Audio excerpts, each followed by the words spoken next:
1972 was the year of the Munich Olympics and of Pong, the first video game. It was the year of Elton John's Rocket Man. On the roads, France gave us the Renault 5 and Germany the Mercedes S-Class. British Leyland introduced the Triumph Dolomite. In Formula One, the reigning world champion was Jackie Stewart. It was his second world title using the superb Ford Cosworth engine.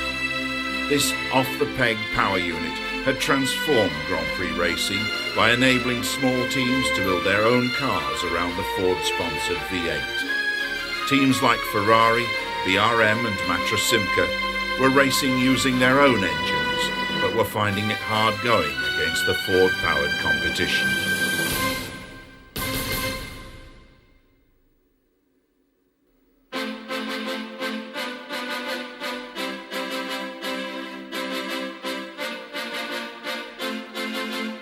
As the teams lined up in Buenos Aires for the first Grand Prix of the new season, there were new faces among the familiar stars like Stewart, Hulme, Hill and Ickx. Along with new teams and new cars came new sponsors. Lotus had started the sports romance with tobacco by adopting the colours of gold leaf cigarettes. But for 1972, there were new colours and a new name.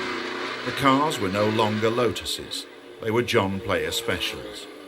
There was another new cigarette sponsor at BRM, whose cars now carried a name that was to become a dominant element in Formula One, Marlboro. It was only 4 years earlier that the first sponsor's stickers had appeared on cars that were still mainly painted in national racing colours. Now those colours had almost all disappeared. Only the proud red Ferrari still carried the colour that denoted their nationality. Peter Revson was starting his first full season in Formula One with Yardley McLaren. Jackie Stewart was entering his 8th, while Chris Amon entered F1 in 1963. Emerson Fittipaldi, with new teammate Dave Walker, had led the Lotus team since the death of Jochen Rindt in 1970. Australian Tim Schenken had moved from Brabham to Surtees, while Peter Gethin was in his second season with BRM. Also with BRM were Austria's Helmut Marko and Sweden's Rainer Wiesel.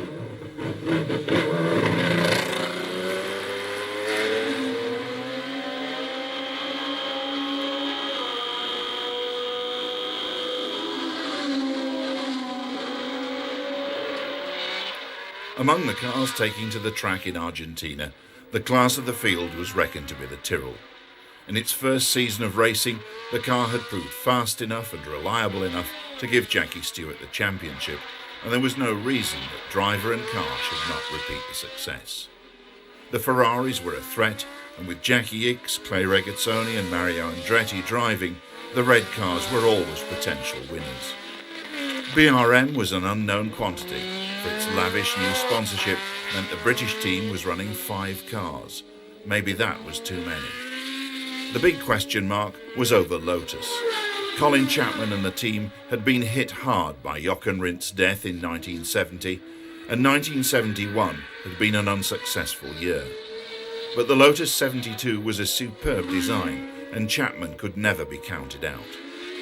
At the end of practice, however, it was Reutemann's Brabham on pole, an amazing performance by the local driver in his first Grand Prix. He led Stewart and the McLarens of Revson and Hulme. Fittipaldi's John Player Special was next, and then came Regazzoni's Ferrari. As the flag dropped to signal the end of practice, there was an interesting race in progress.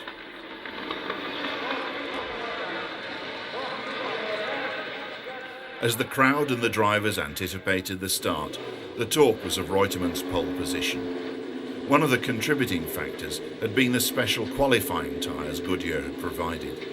They gave exceptional grip, but only lasted for a few laps. As the season progressed, they were to become an important element in the sport. As the flag fell, Stewart and Reutemann battled for the lead. The Scot came out on top, for the Argentinian had started on his qualifying tyres, hoping that they would last. They didn't, and after 6 laps he had to stop to change them. Behind Stewart, Hulme and Regazzoni were chasing Fittipaldi, who was pressing the Tyrrell hard.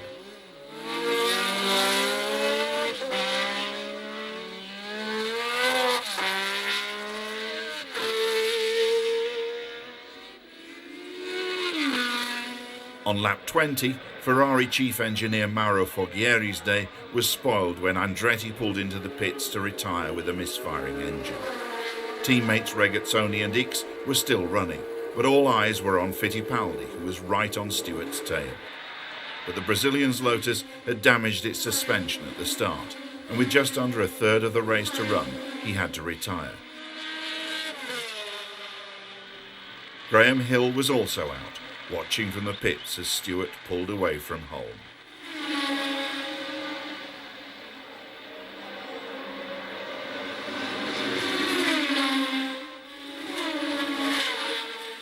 At the flag, the Scot was almost half a minute ahead of the McLaren, which in turn was half a minute ahead of third man Ickx. For the reigning champion and the Tyrrell team, it was a good start to the season.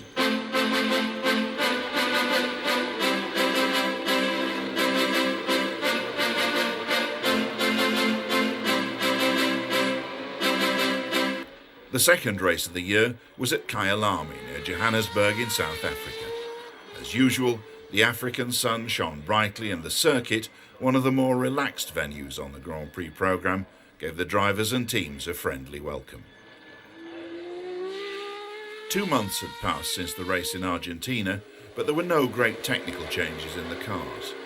Various teams, including BRM, Brabham, March and Tyrrell, were working on new cars, but none of them were ready for the long trek to the Highveld. Designers prefer to have the first race with a new car relatively close to home in case something goes wrong and an overnight dash back home to the workshops required. So Jackie Stewart and the rest of the drivers were settling into familiar cockpits as they made the last-minute preparations before going out onto the track for practice. Stewart's car carried the number 1T.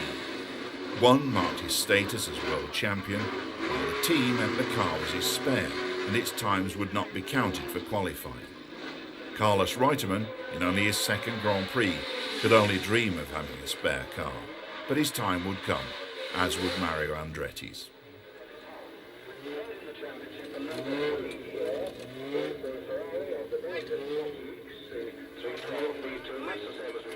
One area where development was evident was tyres. Competition between Goodyear and Firestone was fierce, and they brought hundreds of tyres to each race.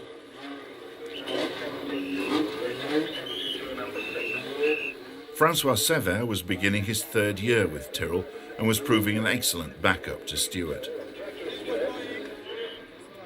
For reasons of economy, Chris Amon was Matra Simca's sole driver this year. The poleman in Argentina, Reutemann was confident in his Brabham. Mario Andretti was fulfilling a boyhood dream to drive for Ferrari. Henri Pescarolo's March team was managed by Frank Williams, operating as usual on the thinnest of budgets. Graham Hill hadn't had much success since winning the title in '68, but hopes were high for the Brabham team under new owner Bernie Ecclestone.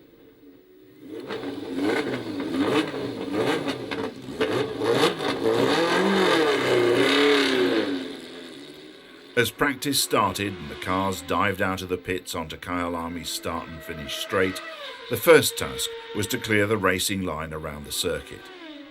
The Johannesburg track was used less frequently than some of the European circuits, and its exposed position allowed the wind to blow dust onto it.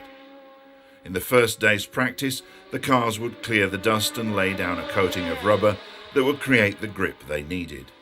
In the meantime, the lack of grip encouraged the drivers to hang the tail out occasionally. It was easy to tell who was trying hardest.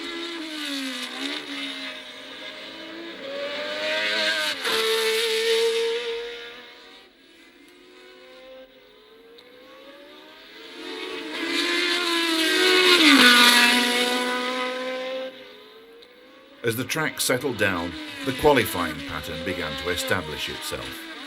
Jackie Stewart was fastest, taking pole 0.3 of a second ahead of Clay Regazzoni's Ferrari. Behind the Swiss driver, things were crowded.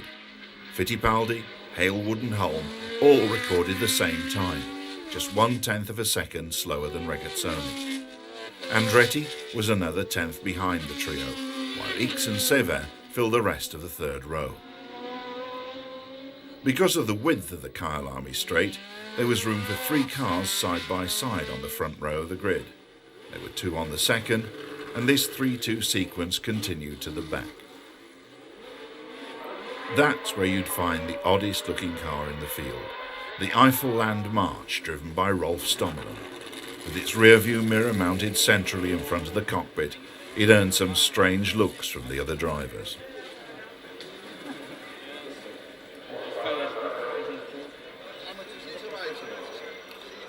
Race day arrived with typical Kyalami weather, clear skies and very high temperatures. Hot weather and the track's altitude meant the cars would be a little down on power, but everyone had the same disadvantage, so the competition promised to be as hot as the sunshine. But the sun hadn't affected only the engines. Seconds after the flag dropped, some idiot decided to run across the track. Fortunately, the man's stupidity had no effect on the leading drivers, and the race was able to continue. Denny Hulme had seized the advantage at the start, but as the field came past on its second lap, Stewart eased the Tyrrell past the New Zealander's McLaren and set off to establish a lead.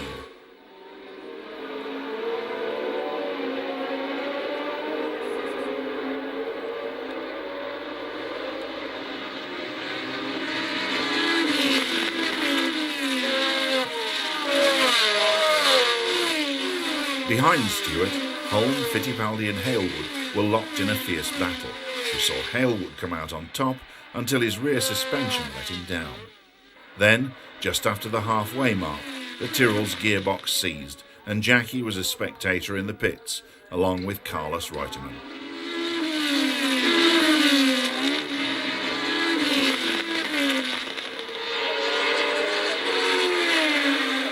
McLaren team manager Teddy Mayer's African Safari was to bring back a good bag. A win for Denny Hulme and third place for Peter Revson in the second Yardley McLaren. More importantly, Hulme's 9 championship points put the New Zealander ahead of Stewart and Fittipaldi in the race for the world title.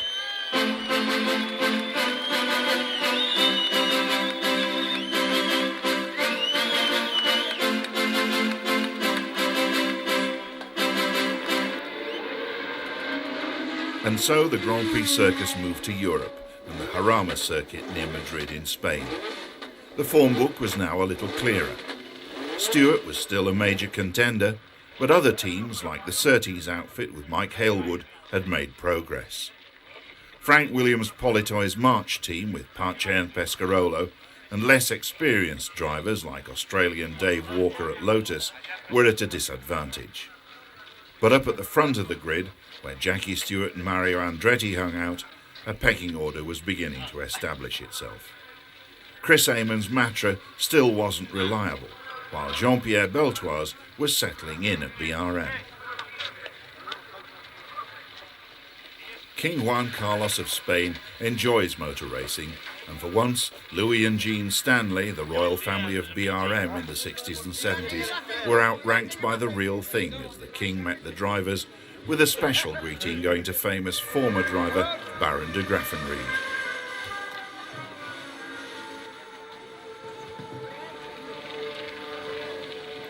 Ron Toranak of Brabham and Colin Chapman of Lotus had both been major influences on Formula One design, but Toranak, unhappy under Brabham's new ownership, was soon to leave the team. The weather was cold and grey as the grid lined up in the 3-2-3 formation as they had at Kyalami. On the front row were Ickx, Hulme and Fittipaldi, and behind them were Stewart and Andretti.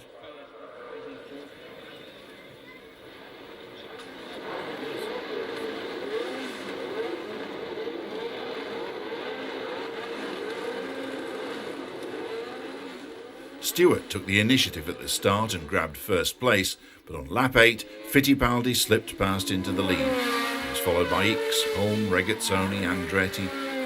Then came Wiesel, Amon, Diadamic, Wilson Fittipaldi, Hailwood, Revson, Sever, Schenken, Ganley, Stommelen, Pescarolo, Pache, and finally Peterson.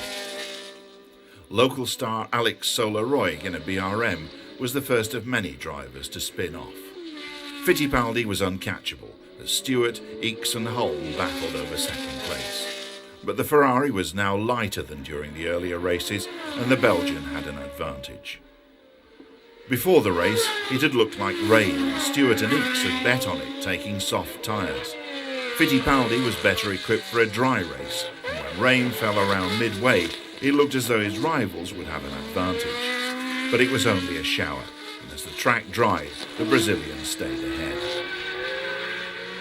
At the finish, the flags were being prepared to signal Emerson Fittipaldi's second Grand Prix victory. Technically speaking, this was the first win for a John Player special, but few would call it anything but the 43rd for a Lotus.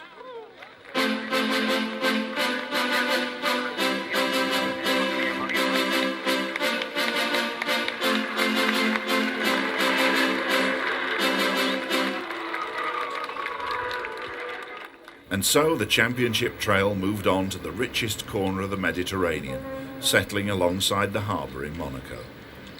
The Monaco Grand Prix was always a social event, but in the 1960s it had become a media event too. In the days when Formula One still had to fight for TV time, the Monaco race was one that always got worldwide exposure, which attracted even more of the beautiful people like skiing star Jean-Claude Killy. Francois Sever's film star looks made him at home in Monaco, but as Beltoise and Gethin of BRM found out, so long as you were a driver, you didn't have to look like Steve McQueen. Driving for McLaren while Revson raced at Indianapolis. In the days before standardised race weekend timetables, practice at Monaco was always a rushed affair. Talking over the car's setup with the mechanics was a vital element. You tell me one lap of it, I hear 10. No, you're alright to that. You've got new pads.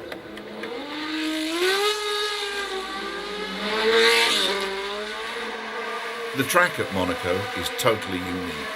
It's a throwback to the 1920s, when races ran through city streets to demonstrate the speed and excitement of cars that were only available to the privileged few. The first Monaco Grand Prix was run in 1929, and the circuit of 1972 was exactly the same, starting on the harbour front, climbing up to the heights of Monte Carlo, and then snaking down through this section to run back through the tunnel and alongside the sea to return to the harbour. This corner used to be the station hairpin, but in 1972 the station had gone. It was just the building site on which next year another new hotel would stand. With practice over, Fittipaldi was on pole ahead of Ickx. Regazzoni's Ferrari was next, followed by Beltoise in his BRM. On race day, however, he and the rest of Monaco woke up to pouring rain.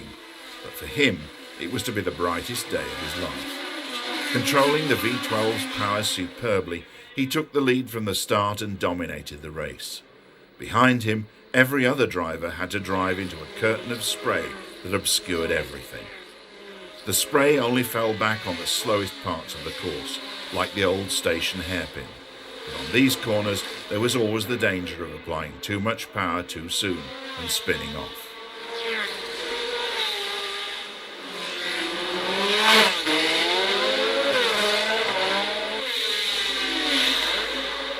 The last thing the drivers needed now was the oil flag, as if the surface wasn't slippery enough.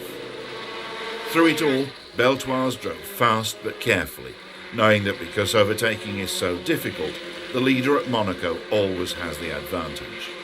It wasn't all gentlemanly, however, as he explained after the race. He was on my way. It was impossible to overtake, you see. So that was the only way to overtake him. To touch him. You pushed him over to the side. Yes. The victim of the push, Schenken in the Surtees.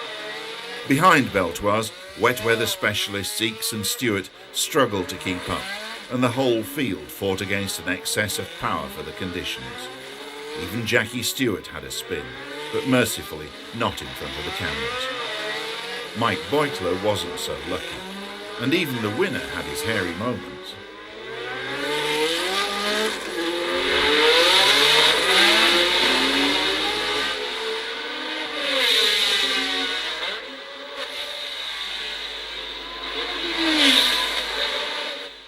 The 1971 race in dry conditions had lasted just 8 minutes under the 2-hour mark. This one was to last 2 hours and 27 minutes, all but 5.3 seconds. But as the final laps reeled off, Louis Stanley of BRM could smile in anticipation of a champagne celebration.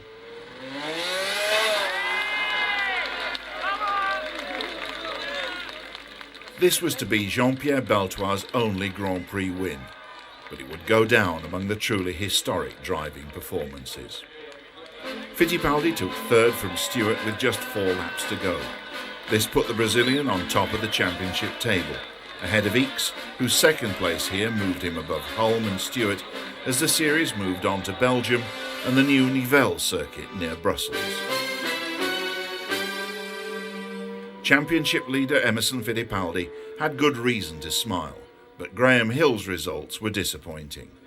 There was time for picnic lunches and playtime with the press, but if BRM designer Tony Southgate was looking for new ideas, it's unlikely he would be taking them from the shape of Rolf Stommelen's Eifelland March.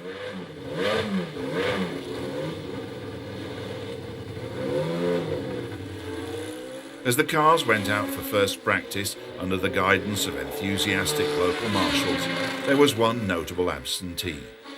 Jackie Stewart had been diagnosed with a stomach ulcer, and the Tyrrell team was down to 1 car and Francois Cévert. On his home ground and second in the championship, it was expected that Jackie Ickx would be a contender for pole position. He was a contender, certainly, but he couldn't make the front line of 3 cars. That was made up of Fittipaldi and Regazzoni, who shared the fastest time, and Hulme. Ickx was on line 2 alongside Cévert, receiving all the attentions of the Tyrrell team and repaying their efforts. On the evidence of practice, however, this was going to be a battle between Ferrari and Lotus.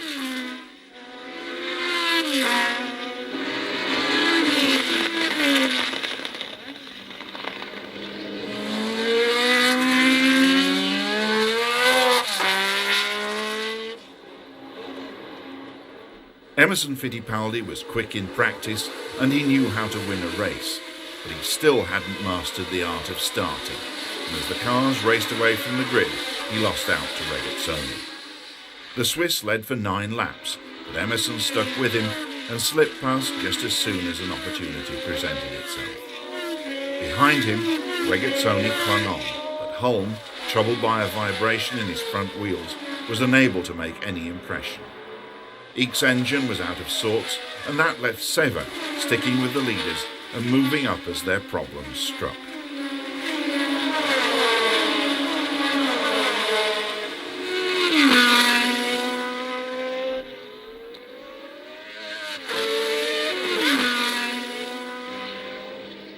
Lotus boss Colin Chapman could trust Fittipaldi to do the job right, helped on his way by the retirement of rivals like Ickx, whose fuel injection system had let him down. Another retirement was that of the new Techno, making its first race appearance in the hands of Nanni Galli. The collision with Regazzoni put both the Techno and the Ferrari out of the race.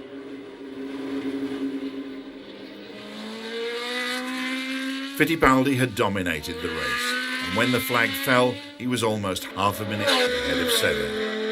Half a minute further back was Denny Hulme. On the podium, Emerson's smile was outshone only by that of Francois Cévert, who could be pleased with the way he had performed while the boss was off sick. Jackie Stewart wouldn't be too happy, however. Both Fittipaldi and Hulme had extended the gap between him and the top championship positions.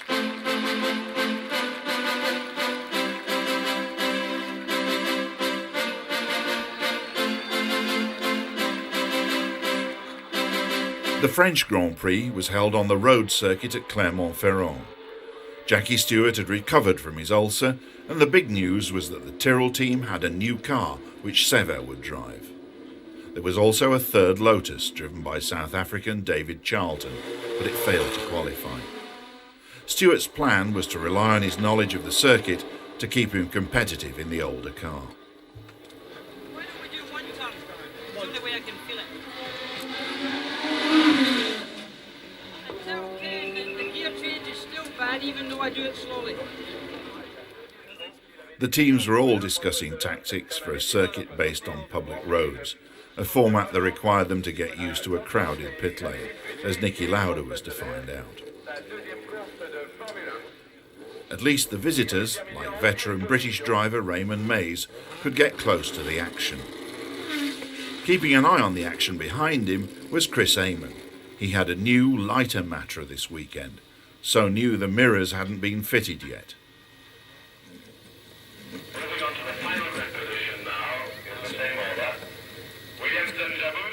On the track, the tight corner just before the pits saw plenty of embarrassed drivers. But no one was more embarrassed than Francois Cevert, who spun and bent the brand new Tyrrell and then had to explain himself to the team owner. Francois thought it was a mechanical problem. Ken didn't.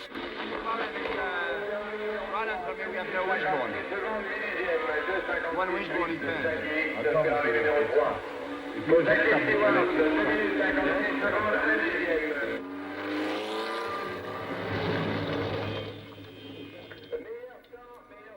In the older Tyrrell, Stewart was going well, but he was his usual analytical self, always wanting to do better.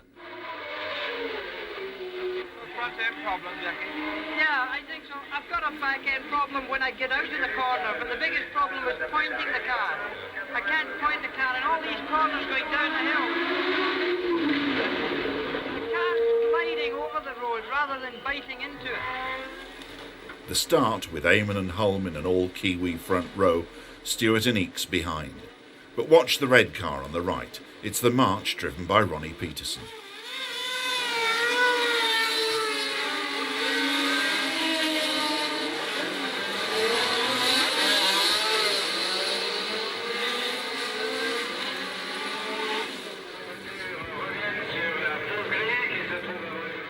Amon had qualified 0.8 of a second faster than Hulme and over 1.5 seconds faster than Stewart.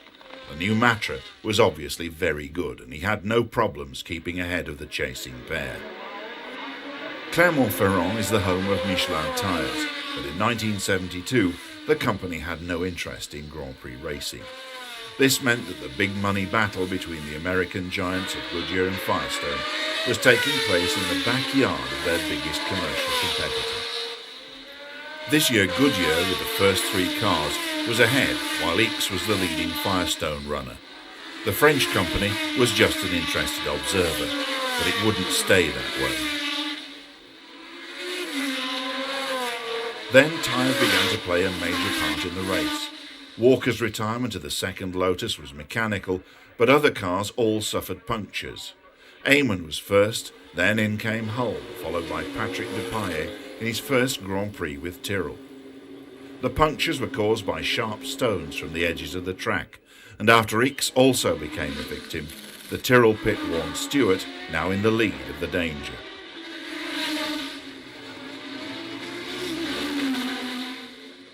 Driving precisely to avoid damaging his tyres, Stewart held his lead to the flag, keeping ahead of Fittipaldi and somehow, it seems, causing the official with the flag a degree of unhappiness.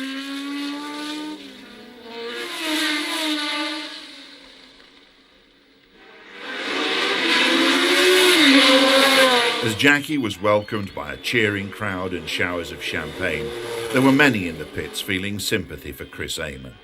The unluckiest man in racing drove back through the field after his puncture to finish third, but a trip in a Rolls-Royce was no consolation for losing an almost certain win.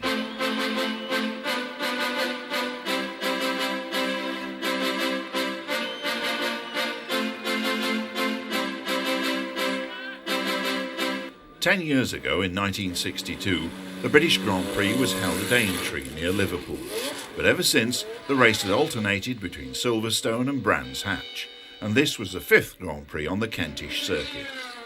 For Chris Amon and the Matra team, the performance in France had been encouraging, and they were hoping to go well on a circuit that, like Clermont-Ferrand, was full of ups and downs, but it had a better surface and tyre problems should be minimal.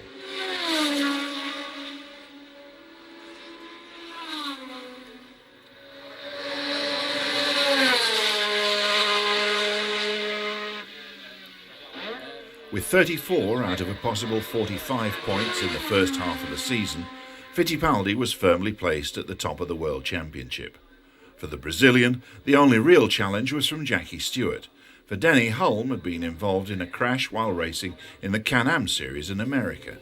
He wasn't injured, but he was off form, and this weekend would be no threat to Fittipaldi's championship hopes.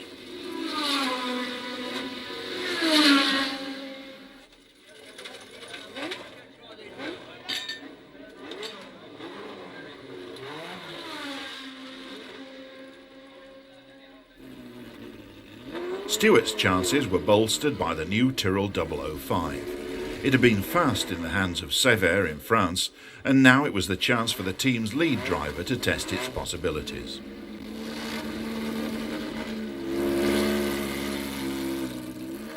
In 1972, ventilated brake discs were the latest thing on Grand Prix cars.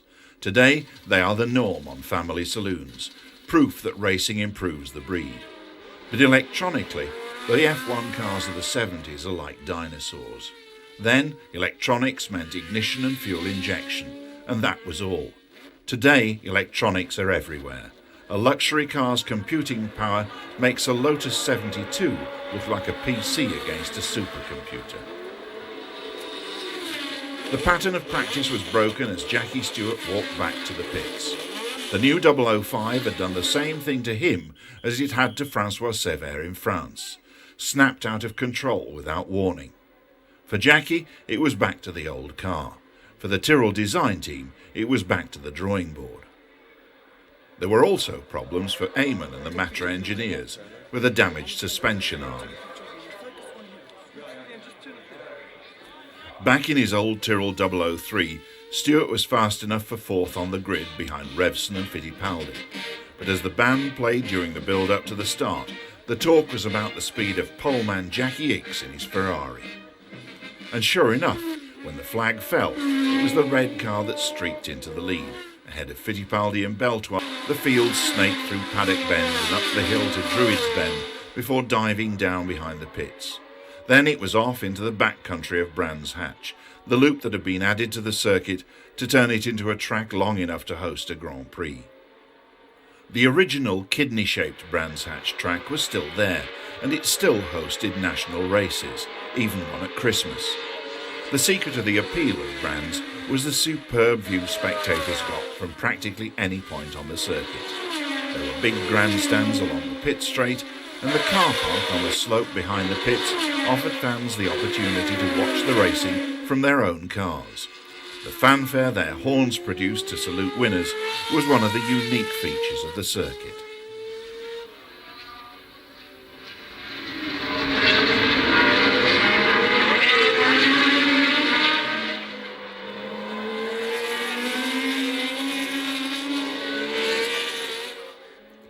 Finally, Stewart managed to get past Beltoise, but he was a long way behind the leading pair, which was dominated by Ickx. Then, with two-thirds of the race run, the Ferrari suffered an oil leak and was forced to retire. At the flag, it was another victory for Emerson Fittipaldi. But during the latter stages of the race, Stewart had caught up with him, and he had to fight every inch of the way. Revson, who finished third, was over a minute behind. The post-race celebrations were not just for the win. Although Stewart, Hulme and Ickx all had a theoretical chance of taking the championship, Fittipaldi's grip on the title was tightening. He'd scored points in 6 out of the 7 races run so far, and he had won 3 of them. Beating him would be difficult. The German Grand Prix at the original Nürburgring used to have 100,000 spectators, but there were parts where no spectators were allowed. Only film could give us this view. Only the drivers got a better view, but it's unlikely they were able to appreciate it as they sped through over 14 miles with 89 left-hand and 85 right-hand corners that needed thousands of gear changes in the course of a Grand Prix. In 1972, the ring belonged to Jackie Ickx and his Ferrari. His pole time was a second faster than that of Jackie Stewart in second place and 2.9 seconds faster than Fittipaldi in third. As the Belgian led away from the start, he took a lead he was never to give up. Behind Ickx, the battle was between Fittipaldi and Regazzoni. Stewart, who'd been squeezed out at the start, was fourth, but fighting back. Ronnie Peterson, in a march that was at last worthy of his talent, was also in contention.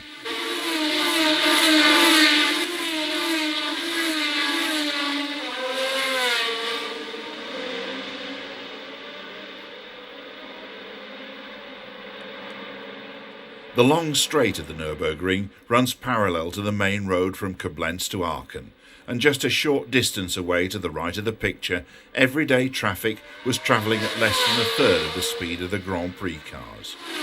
Ickx's Ferrari was in superb tune, and he was matching the car with driving skill that had been honed in long-distance sports car races on this circuit.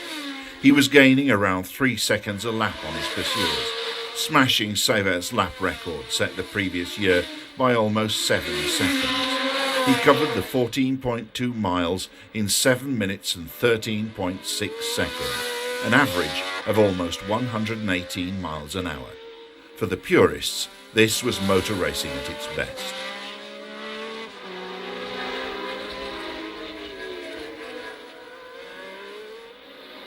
A report that Fittipaldi's car is smoking. Then, on the 10th of the 14 laps, Fittipaldi's gearbox seized and he caught fire right behind the pits. For the first time since Argentina in January, the JPS had suffered a mechanical failure. The toughest course in Grand Prix racing was beginning to take its toll. The battery on Beltoir's BRM was hanging loose, earning him the black flag, and the timekeepers were beginning to lose cars from their lap charts. Now was the time for the mechanics to earn their pay. The BRM boys fixed Beltoir's car, and the Tyrrell team got François Sévère back into the race.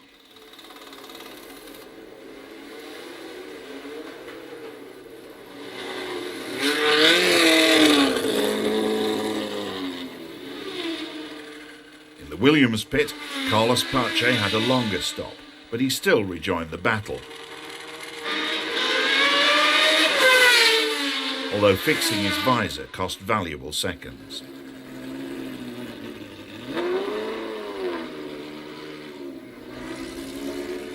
In the Tyrrell pit, Helen Stewart was watching her husband coming to grips with Regazzoni in the Ferrari in the battle for second place behind Ickx. It was no holds barred.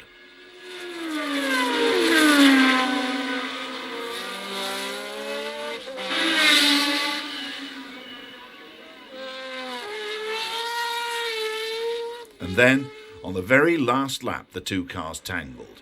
The Tyrrell went off the track and destroyed its suspension against the barriers. There was no doubt about who Jackie blamed for the incident.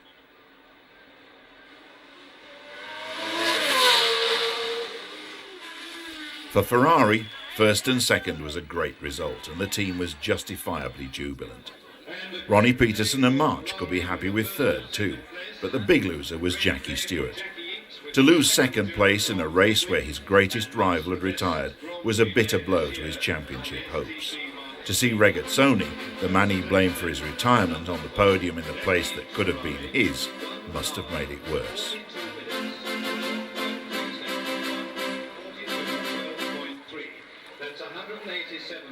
On to the picturesque Austrian countryside and the Österreich ring at Zeltweg. For Ronnie Peterson, the work of the March engineers was beginning to pay off. But Tim Schenken was perhaps considering an alternative career, while Carlos Pache was having to work hard at Williams. But they all had it easy compared with the fledgling Connew team. Driven by François Migaud, the car was designed by Peter Connew, formerly with Surtees. Hopelessly underfunded, this was to be its only Grand Prix appearance. But at least it showed that a small team could play on the same playing field as the big boys. Unfortunately for the little guys, the big boys' toys were much more expensive. For a team like Connew to mix with the likes of Tyrrell, Lotus, Brabham and Ferrari needed a special kind of talent and a healthy slice of determination. So conferences, consultations and just plain old conversations were going on all along pit lane as drivers, mechanics, managers and engineers worked on problems, discussed tactics, or just chatted with their mates.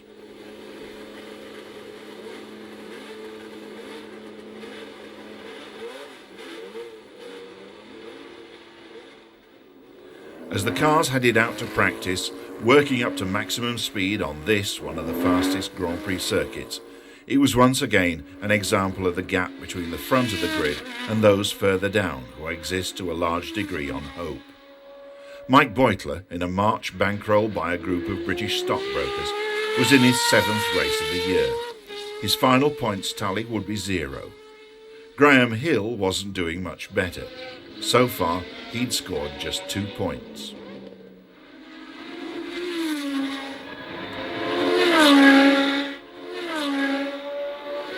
Got a Goodyear cowboy hat, but Jochen Rindt's widow Nina looked a lot smarter in hers.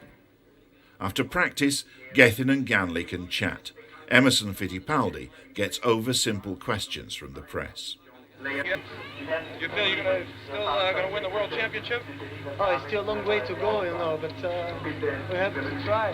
You've got 43 points. Who's in second place now?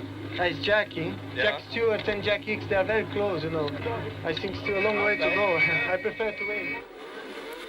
Emerson may prefer to wait, but the starter waits for nobody as the grid, led by Regazzoni, moves up to the line ready to be unleashed.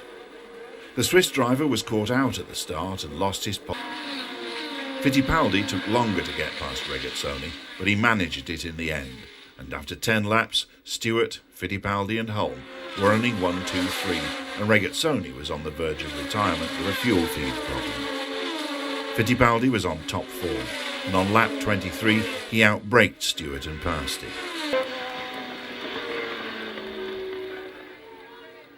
As Fittipaldi and the Lotus disappeared beneath a mass of supporters at the Emerson was now unbeatable in the title race.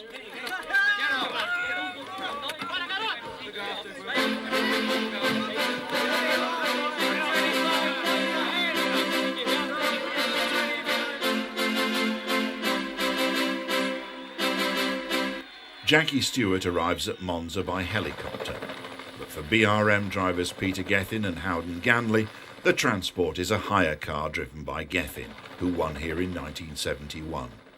The atmosphere is light-hearted. You guys feel at all nervous before a race like that? Nervous? Race? It's a race today. We're just going to the beach, aren't we? I think you do feel nervous, but not any more so than, you get used to it. I think every week you're doing it. You're not so much nervous as trying to work out what you're going to do, what you're not going to do. We're just going to get the medical done. Arriving in the paddock, drivers greet their friends. For Jackie Stewart, it's Tyrrell designer Derek Gardner. Emerson Fittipaldi finds sports car ace Vic Elford with his wife and Goodyear's racing boss. And when characters like Graham Hill and Mike Hailwood meet up, there's always a joke.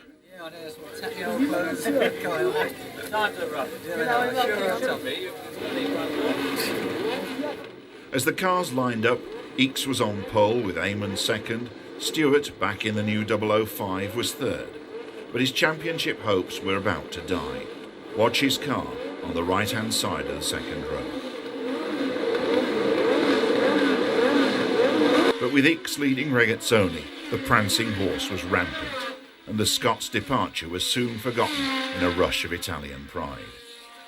Fittipaldi, Eamon, Hailwood and Hulme were following the two Ferraris, but only Fittipaldi's car could stand the pace as the others dropped out with mechanical problems.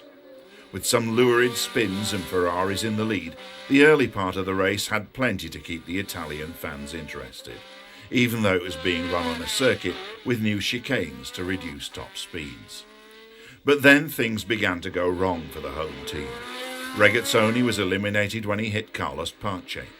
Mario Andretti suffered a puncture, and Jackie Ickx dropped out of first place with an ignition problem with just 10 laps to go.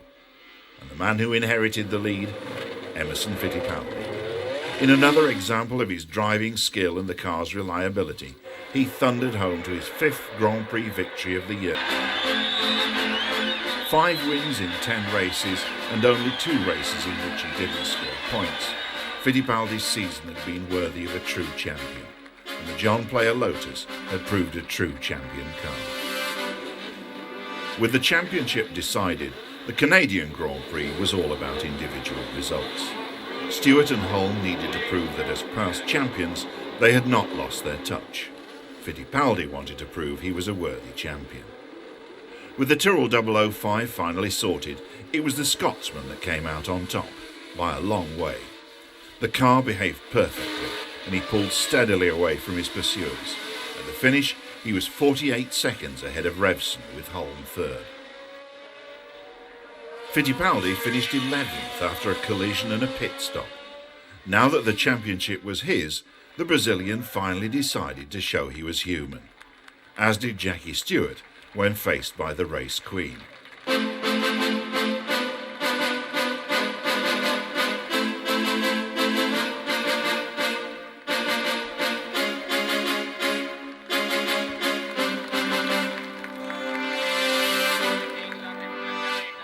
The final race of the year in the traditional autumnal surroundings of Watkins Glen in upstate New York. For the Tyrrell team, there was plenty of reason for confidence. The 005 had proved itself, and now Sever had one too. Things looked good for 1973. Fittipaldi could look forward confidently as well. The Lotus JPS was still the car others were judged by. Stewart was on pole and shared the front row of the grid with the two McLarens, but Fittipaldi was back on row 4. The race was run in bright sunshine, but as usual at Watkins Glen, it was cold and a stiff breeze was blowing the colourful leaves from the trees. Cold conditions make it difficult for the tyre technicians, for cold tyres don't work as well as they should. In this race, it was the Goodyears that had the best performance, and the Firestone runners were at a disadvantage. The company's two fastest runners, Regazzoni and Fittipaldi, were 6th and 9th on the grid. It was no surprise, therefore, that Goodyear dominated the race. For Stewart, it was a perfect afternoon, for he led from start to finish. To confirm the performance of the new Tyrrell, Francois Sever, 4th on the grid, was in a secure second place while Denny Holm was lying third. These positions would enable Tyrrell to beat McLaren to second place in the Constructors' Championship. The new champion's North American bad luck continued when he retired with handling problems, but Ronnie Peterson, who would be his teammate next year, was 4th.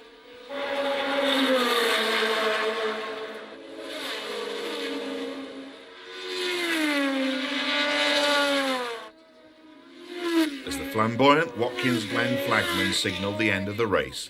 Jackie Stewart shared the congratulations and the podium with his wife, his teammate and his team manager. He could look forward to the next season, but 1972 belonged to Emerson Fittipaldi.